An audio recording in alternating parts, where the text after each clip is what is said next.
The world can't stop talking about America, but the real story isn't love or hate, it's both. Ask 10 people about the US, you'll get 11 answers. Step off a plane with an American passport and you'll see the split reality instantly. In some countries, it's a free pass to opportunity. In others, it's an invitation to suspicion. One survey calls the United States the world's protector. Another brands it the greatest threat to global peace. How can one country be both superhero and supervillain before breakfast? Because America isn't just a country, it's the world's stage manager, sometimes the star, sometimes the villain, but always in the spotlight. Now, before you hammer the keyboard with USA #1 or USA equals dumpster fire, hit pause. This isn't about waving flags, it's about understanding the paradox. Because if we get it, maybe the next protest, sanction, or sudden alliance won't feel like it came out of nowhere. Think about it. America has just 4% of the world's population, but controls nearly a quarter of the global economy. It spends more on its military than the next 10 countries combined. Its culture, Hollywood, McDonald's, Netflix, iPhones, spreads faster than local languages, and yet resentment shadows every expansion. For every person lining up for a US visa, someone else is burning the stars and stripes in the street. This is the contradiction of empire, the magnet and the menace, the savior and the suspect, the dream and the nightmare, rolled into one nation. To understand why, we have to break down the 5 pillars of its global power and 5 cracks that keep widening beneath them. And whether you cheer or boo, you're still watching. Today, we're unpacking why the world loves to hate America. Welcome to Empire Secrets.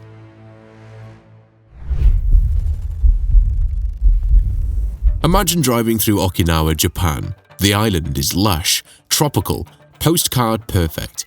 But looming behind the beaches and palm trees is something else. Fences topped with razor wire, airstrips humming with fighter jets, convoys rumbling down narrow roads.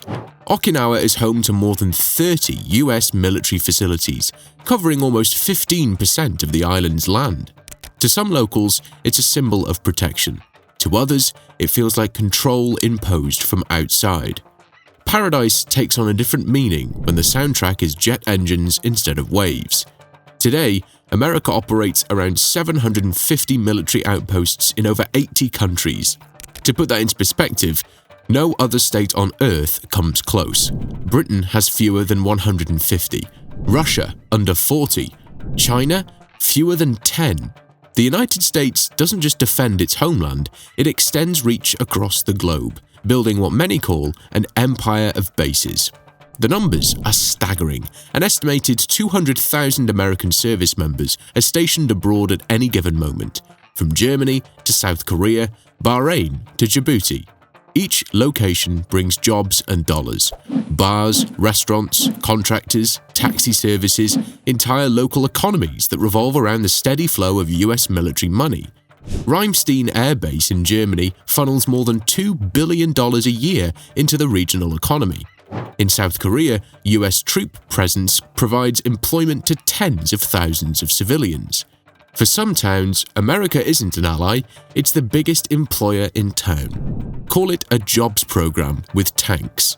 But the trade-off is discontent. Every incident, a car accident, a drunken fight, an aircraft crash, becomes magnified under the weight of foreign presence.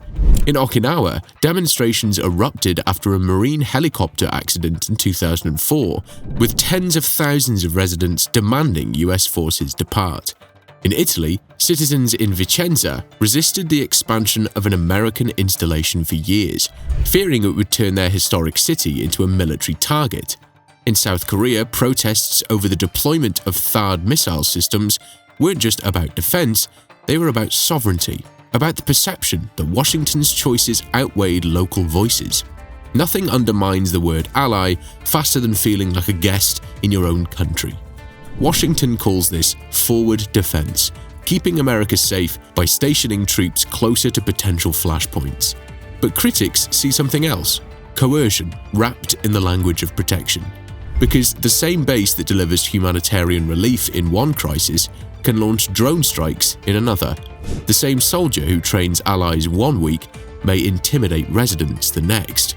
And here lies the contradiction. US bases deter adversaries, reassure allies, and anchor global trade routes. Yet they also spark suspicion, fuel protest, and stir nationalism in the very countries they're meant to stabilize. For every community that prospers from base-driven dollars, another demands its independence back. In short, America's military footprint is both shield and shadow. It can uphold order, but never quietly. And in the world's memory, protection and domination are often just two sides of the same coin. One decade, you're Washington's indispensable partner. The next, you're staring down sanctions. America's foreign policy doesn't move in straight lines. It snaps back and forth like a rubber band. Take Saudi Arabia. In the 1980s, US presidents signed billion-dollar arms agreements with the kingdom, securing oil supplies and influence in the Gulf. By the 2010s, those same royals were condemned in Congress over human rights. Yet the weapons contracts never truly stopped. The message abroad is clear. Friendship with America comes with terms and conditions, and the fine print shifts quickly. Think of it as a subscription service. The benefits keep coming, but the rules change without warning. History is full of bruises. 1953, Iran. The CIA helped topple Prime Minister Mossadegh after he nationalized oil. To Iranians, it wasn't about Cold War maneuvering, it was about the moment America chose profits over sovereignty. 1973, Chile. When President Salvador Allende's socialist government collapsed in a coup, whispers of US involvement became part of Chile's national memory. 2003, Iraq. A war launched on the claim of weapons that never materialized still shapes distrust 2 decades later. America sells democracy, but often ships it with regime change included. Each of these interventions had its own domestic logic in Washington: countering communism, protecting resources, spreading democracy. But the global lesson is simpler. America changes partners faster than Netflix drops seasons. Even friends tread cautiously. European leaders welcome US defense guarantees under NATO, but bristle when Washington unilaterally exits climate accords or slaps tariffs on steel. South Korea and Japan rely on the American security umbrella, yet grow uneasy whenever Washington hints at striking deals directly with North Korea. Politicians abroad face their own balancing act, accept US support but avoid appearing subservient. The problems with having a superpower as a friend is that the friendship is always on their terms. Meanwhile, competitors seize on the inconsistency. Beijing pushes its narrative: we build ports, they park carriers. Moscow casts itself as the dependable partner who doesn't lecture. Whether true or not, the framing sticks, especially after a US drone strike or leaked cable wipes out years of goodwill.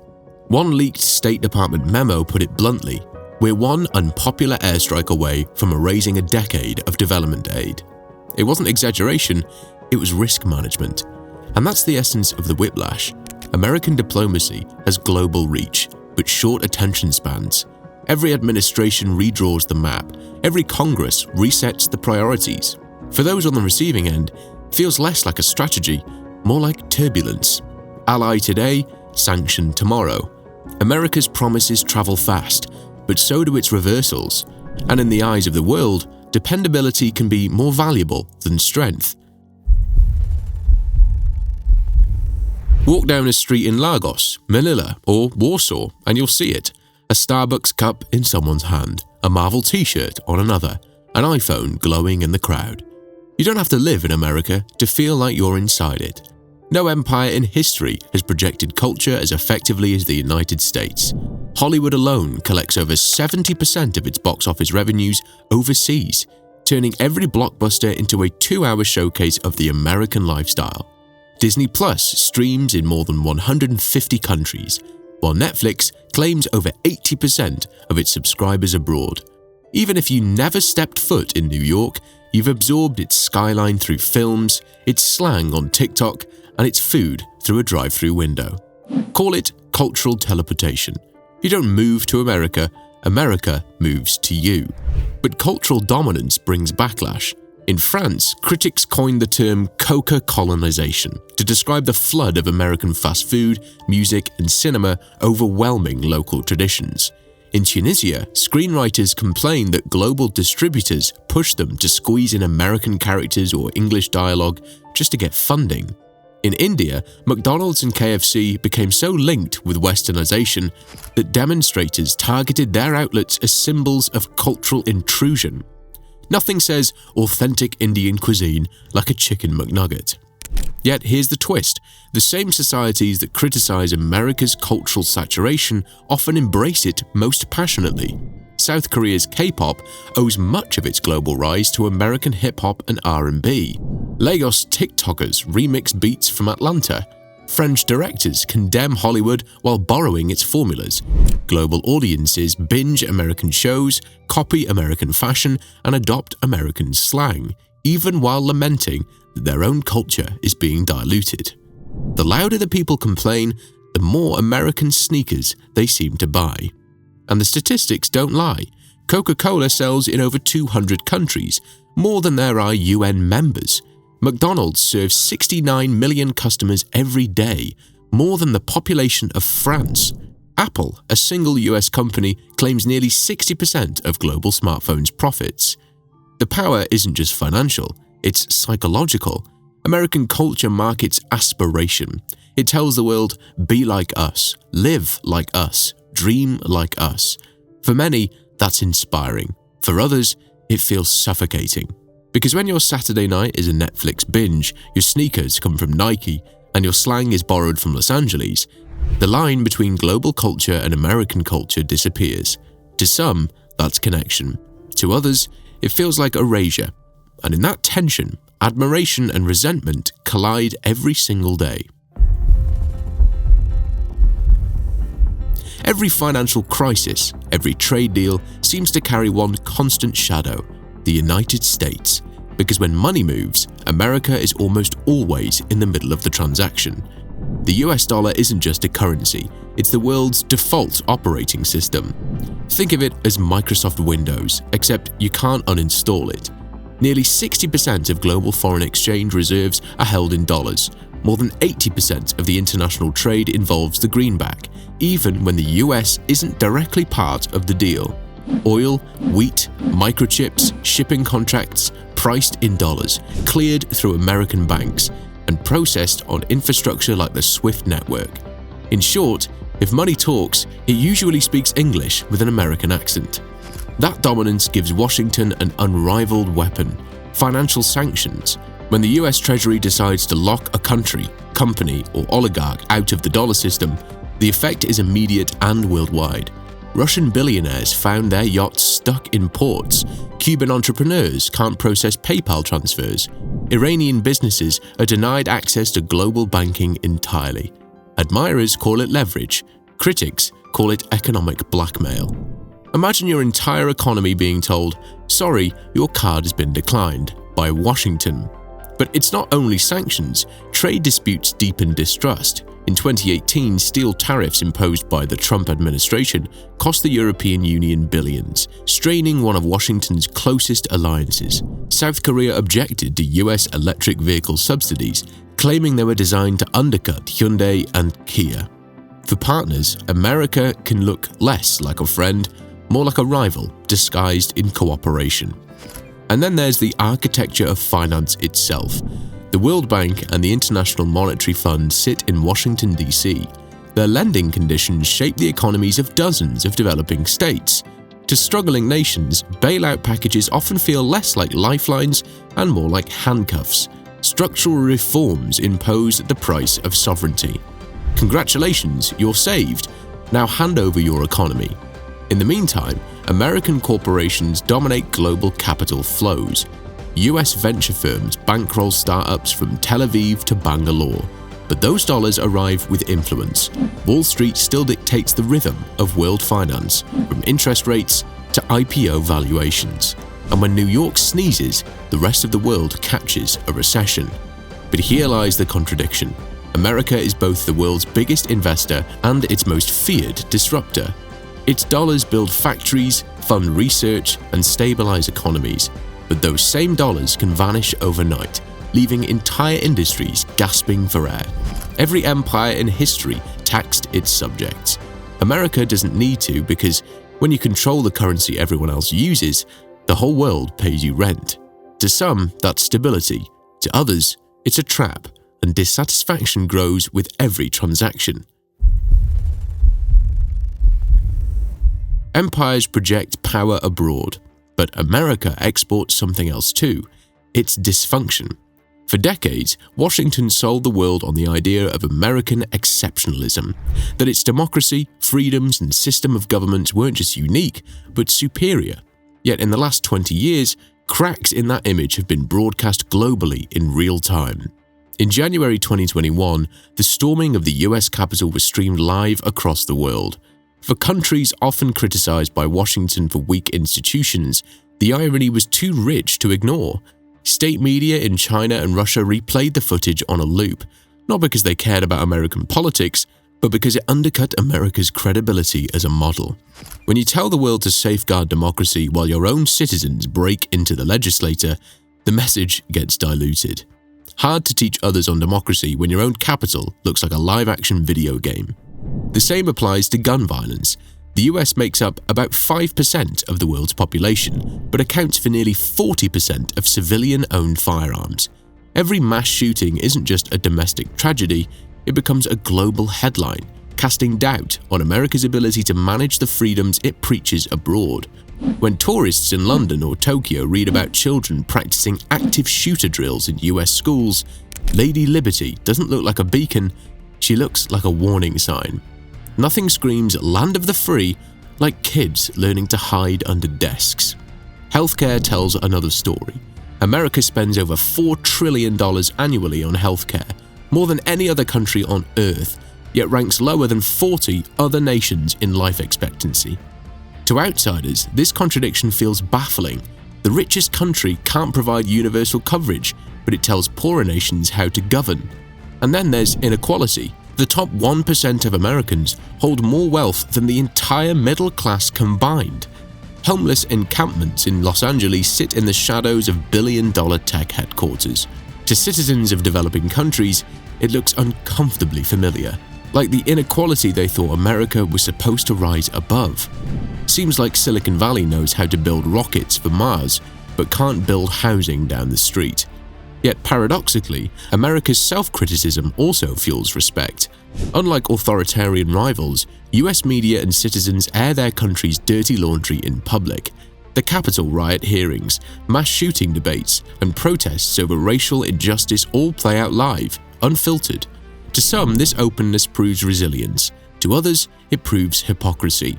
In the global mirror, America is both inspiring and warning. Its flaws magnify because the whole world is watching, and when your brand is democracy itself, every domestic glitch becomes an international headline.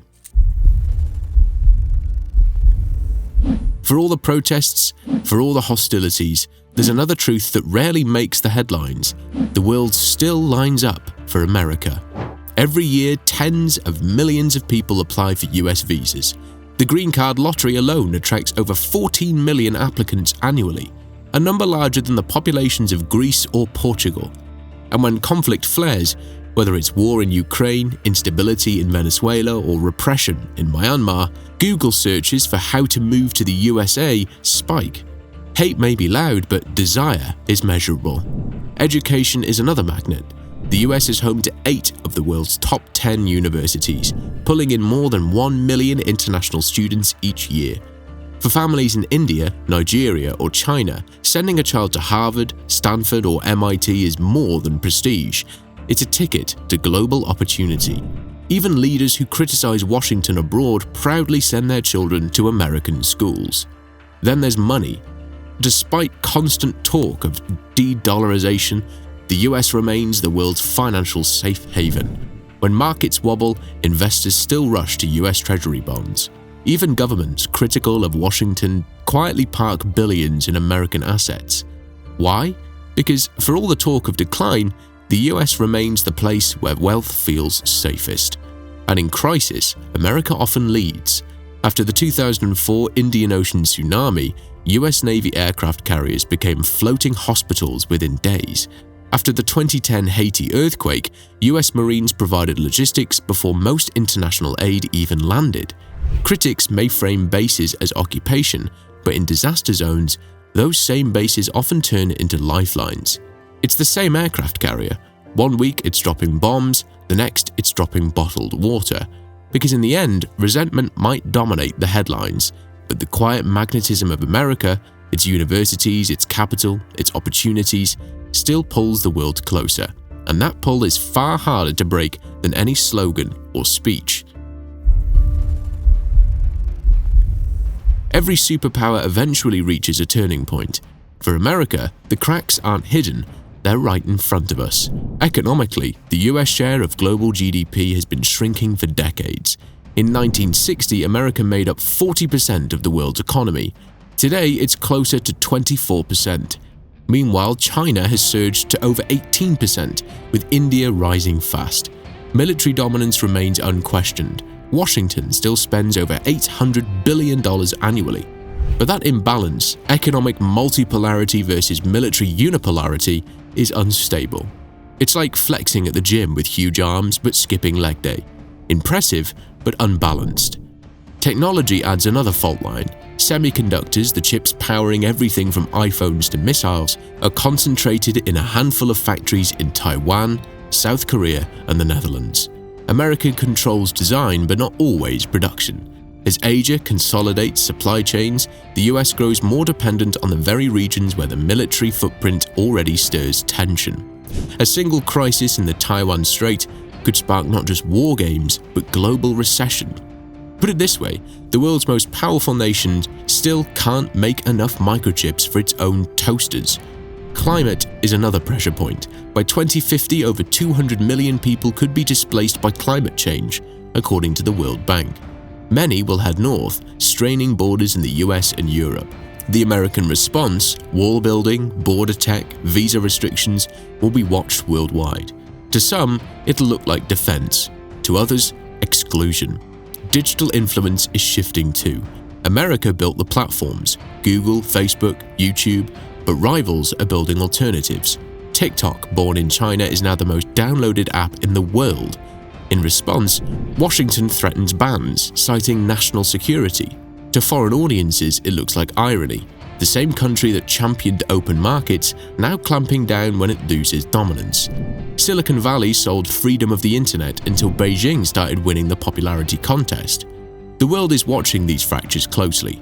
Allies wonder if Washington can still guarantee stability. Rivals test whether America's promises outweigh its contradictions. Citizens everywhere weigh their dependence on the dollar, the cloud, and the Pentagon's umbrella, and question how long one nation can set the rules. Because if the 20th century was the American century, the 21st is the stress test. The empire is still powerful, but the louder the world resents it, the more it relies on it. And the sharper the fault lines become. Love it, loathe it, or binge its culture at 2 a.m., America's shadow stretches far beyond its borders. No other nation occupies such contradictory roles at the same time. Ally and aggressor, investor and enforcer, dream factory and cautionary tale. Its military bases stabilize and suffocate. Its foreign policy inspires partnerships and fuels betrayals. Its culture is celebrated on TikTok and condemned in street protests. Its dollars build economies and strangle them. Even its domestic flaws, mass shootings, political division, inequality, don't stay contained. They ricochet across the globe, shaping how the world judges freedom itself. And yet the magnetism remains. Millions still chase US visas, park their wealth in American banks, and send their children to its universities. Even its critics rely on its markets, its movies, its medicines, and its military. The louder the world hates America, the more it proves how central America still is. The question is, what happens when the balance between dependence and resentment finally tips? If you've made it this far, you're part of the conversation that actually matters. Drop your country in the comments and tell us, does America's presence feel like help or hassle where you live? And if you want to keep uncovering how empires shape our world, subscribe now for more investigations into the hidden forces behind power and profit. Thanks for watching, guys. This is Empire Secrets. Your desire, your empire.